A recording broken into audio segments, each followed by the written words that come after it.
आप लोग ये जो सांप देख रहे हैं, 3 कोर के सिर वाला और शरीर के ऊपर जो कॉइन की तरह निशान बना है, इसे बोलते हैं रसल वाइपर स्नेक।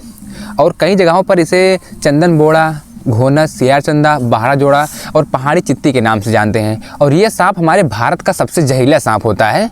अगर यह किसी इंसान को काटता है तो आप लोग सुने होंगे, बोलते हैं कि हमारे पैर में सूजन आ जाती है, वहाँ पर सड़ जाता है और शरीर के अंदर खून बहने लगता है, और जो खून रहता है पानी बनने लगता है और लोगों की जान चली जाती है। यह वही सांप होता है। इसे इंग्लिश में ही बोलते हैं रसल वाइपर, और इसे कहीं कहीं पर बोलते हैं चैन वाइपर, क्योंकि अगर आप ध्यान से देखेंगे इसके शरीर के ऊपर बना चैन जैसी आकृतियाँ बनी हुई होती हैं, और इसी से बोलते हैं चैन वाइपर।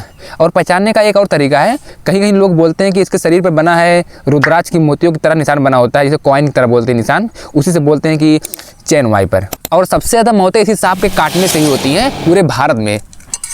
जितना होता है कोबरा स्नेक बाइट करता है, उससे जानें कम जाती हैं, लेकिन सबसे ज़्यादा जानें इसी सांप के काटने से जाती हैं। ये सांप हमारे भारत का सबसे ज़्यादा जहरीला सांप होता है, क्योंकि इसके अंदर हीमोटॉक्सिक वेनम पाया जाता है। और ये जब सांप बाइट करता है, सबसे ज़्यादा वेनम को इंजेक्ट करता है, और इसके दांत सबसे ज़्यादा बड़े होते हैं। जहाँ बाइट करेगा वहाँ पर मवाद बनने लगती है, और अगर आप वहाँ पर बंधन बांध देते हैं तो वहाँ पर सड़न पैदा हो जाता है, जिसे गैंग्रीन बोलते हैं। आपने सुना भी होगा कि अगर ये सांप किसी को बाइट करता है, वहाँ पर पूरा पैर सूज जाता है, खून पानी बनने लगता है, तो यही सांप होता है। आप इस सांप को ध्यान से पहचानिए, किस तरह से इसके ऊपर कॉइन का निशान बना होता है, और इसका जो हेड होता है हमेशा त्रिभुजाकारी होता है।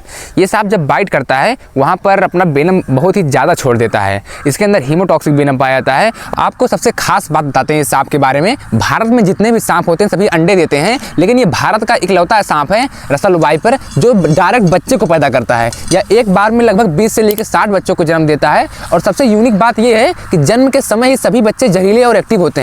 यानी अगर उसका जो बच्चा पैदा हुआ है, न्यूबॉर्न बेबी, अगर आपको तुरंत बाइट कर लेगा तब भी आपका जान चला जाएगा। तो सांप होते हैं सभी कार्निवोर्स होते हैं, यानी कि छोटे मोटे जीव जंतुओं, मेढक व चूहों को खाते हैं। अब इस सांप का छोड़ने का टाइम आ चुका है, लेकिन आप ये बात समझ लीजिए, जो सांप होते हैं हमारे पर्यावरण के मित्र होते हैं, क्योंकि छोटे मोटे जीवों को खाते हैं, हमारे इकोसिस्टम को मेंटेन रखते हैं। इसीलिए आप इस सांप को मारिए मत। अब हम इस सांप को सेफली रिलीज कर दे रहे हैं। आप वीडियो को एक लाइक जरूर कर दें। अब हम इस सांप को जंगल में छोड़ने ले आए हैं। यहाँ के आसपास इंसानी बस्ती है ही नहीं, बहुत दूर दूर है, इसलिए अब इस सांप को जंगल में छोड़ दे रहे हैं बिना कोई प्रॉब्लम के। आप वीडियो को लाइक जरूर कर दीजिए।